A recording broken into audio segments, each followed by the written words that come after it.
औज़ुबिल्लाहिमिनश्शैतानिर्रजीम बिस्मिल्लाहिर्रहमानिर्रहीम। प्यारे बच्चों, आज हम T2 का जिसकी हमने एक कम्युनिटी क्लास दी हुई थी जिसमें सब बच्चे नहीं थे, इसलिए मुझे दोबारा इस पर आपको एक वीडियो बनाकर सेंड करनी पड़ेगी ताकि तमाम बच्चे इस सबक से फ़ायदा उठा सकें, यानी इस लेसन का, हमारी वीडियो का फ़ायदा उठा सकें जो गैर हाज़िर भी थे।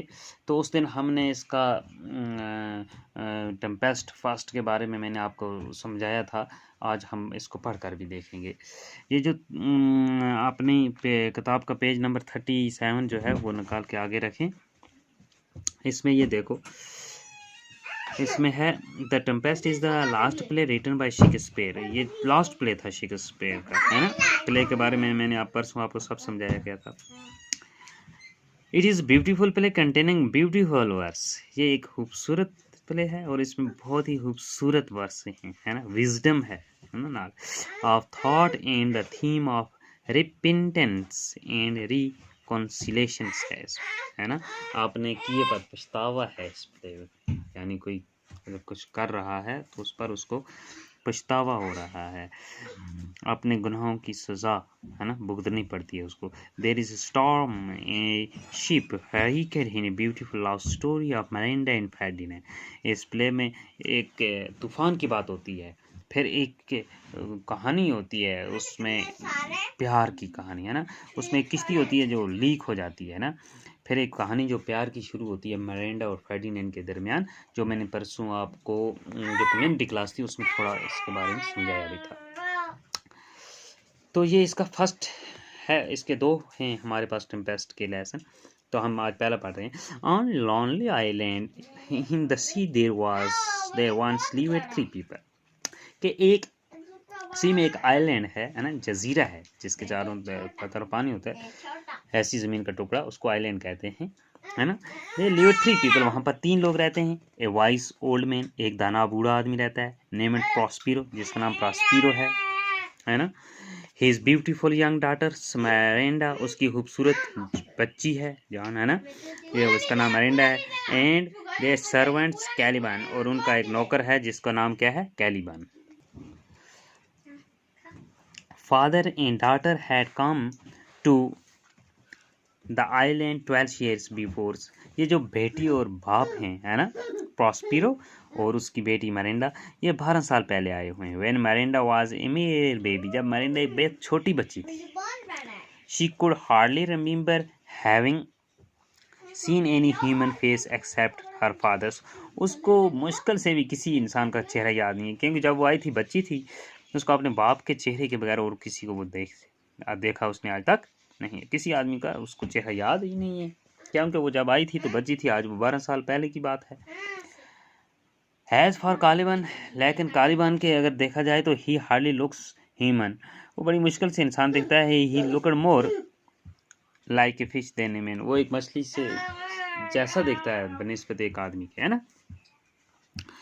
प्रॉस्पिरो हैड अनदर सर्वेंट, प्रॉस्पिरो के पास एक और नौकर भी है, is separate name and Ariel, वो सेपरेट है ना, उसका नाम क्या है, एरियल नाम है।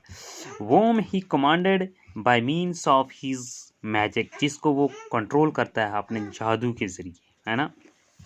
बिफोर प्रॉस्पिरोस अराइवल, जब प्रॉस्पिरो यहाँ नहीं पहुंचा था, they lived on the island witch named Sycorax. तो इस जजीरे पर एक विच रहती थी, है ना, जिसको हम कहते हैं, यानी कोई भला, है ना, जिसको हम जिसका नाम क्या था, साइकोरैक्स, है ना।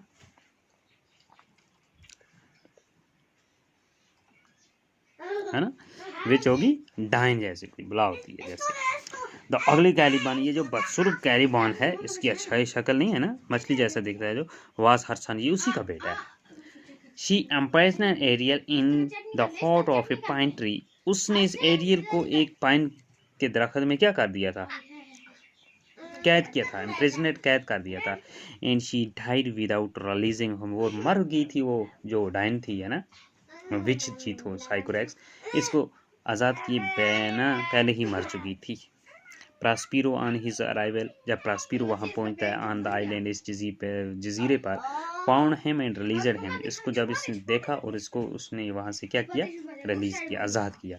एरियल बिकम्स प्रास्पीरो फेथफुल सर्वेंट, तो इस बना पर एरियल क्या हो जाता है, इसका वफादार नौकर बन जाता है। In carried out his master's wishes, और आपने ये मास्टर्स जो है इसका, इसकी तमाम ख्वाहिशात को पूरा करता है। एट प्रॉस्पिरस कमांड, प्रॉस्पिरो के कमांड के मुताबिक है ना, उसके हुक्म के मुताबिक, ही को राइज स्टॉर्म्स इन द सी, वो समुद्र में तूफान पैदा करता है। In make thunder in the air, और हवा में गरज पैदा करता है, हवा में गरज भी पैदा करता है। तो प्यारे बच्चों, पेज को उल्टाओ दूसरी तरफ से, यानी page number 38। One day there arose a terrible storm in the sea, एक दिन क्या होता है, अचानक समुद्र में बहुत बड़ा तूफान हो जाता है। एज मरिंदा लुकड आउट, जैसी मरिंदा बाहर देखती है, she saw a fine ship, वो एक अच्छी सी किश्ती देखती है, struggling in the midst of the storm, जो तूफान के बीच में क्या कर रही है, जदोजहद कर रही है। ओ फादर, शी सेड, उसने कहा, ओ बाप, है ना, if you have by your power raised this tempest, please put an end to it. What a fine ship is there, struggling in the cruel waves. The cries of the drowning sailors seems to knock against my very heart. है ना, तो ये Mirinda उसकी बच्ची कह रही है, अपने बाप को कह रही है, इफ़ यू हैव, अगर आपने ये किया, बाय योर पावर, अपने जादू के जरिए अगर तुमने ये तूफान खड़ा किया है, राइज्ड दिस टेम्पेस्ट, यानी ये जो तूफान खड़ा किया है, अगर आपने अपने जादू के जरिए, प्लीज़ मेहरबानी करके पुट इन इनटू इट, इसको ख़त्म कर दो। क्यों? What a fine ship is there, वहाँ पर कितनी खूबसूरत एक अच्छी किश्ती है, struggling in the cruel waves, जो इन तूफ़ानी लहरों में स्ट्रगलिंग कर रही है ना। The cries of the drowning sellers, जो उसके बीच में सेलर्स है ना, जो उसकी किश्ती में सवार लोग हैं, उनकी जो चीखें हैं, पुकारें हैं, seems to knock against my very heart, उनकी जो चीखें हैं, रोने की आवाज़ें हैं, वो मेरे दिल को लग रही हैं, है ना। डू नॉट बी अफ्रेड, उसके फादर को बोलते हैं, रिप्लाइड प्रॉस्पिरो, प्रॉस्पिरो कहता है, डोंट बी अफ्रेड, डरो मत, not a single person shall perish, एक आदमी भी पेरिश नहीं होगा, यानी ज़ाया नहीं होगा। एज फॉर द स्टॉर्म, अगर स्टॉर्म की बात कहें, I have राइज्ड it for your sake, ये तो मैंने आपके लिए किया है ना, I have done it for you, मैंने ये आपके लिए किया है, आपको दिखाने के लिए किया है। माई बिलव्ड डॉटर, मेरी प्यारी बेटी, who do not know who are you, जो ये नहीं जानती कि है कौन, तू है कौन, है ना, अपनी बेटी को कहता है, ये तो मैंने आपके लिए किया, आपकी खातिर किया, आपका बदला लेने के लिए किया, जो जानती नहीं है कि मैं आपको कौन। तो इसके साथ हमारा आज का चैप्टर कंप्लीट होता है। इंशाअल्लाह कल यहाँ से आगे शुरू करेंगे।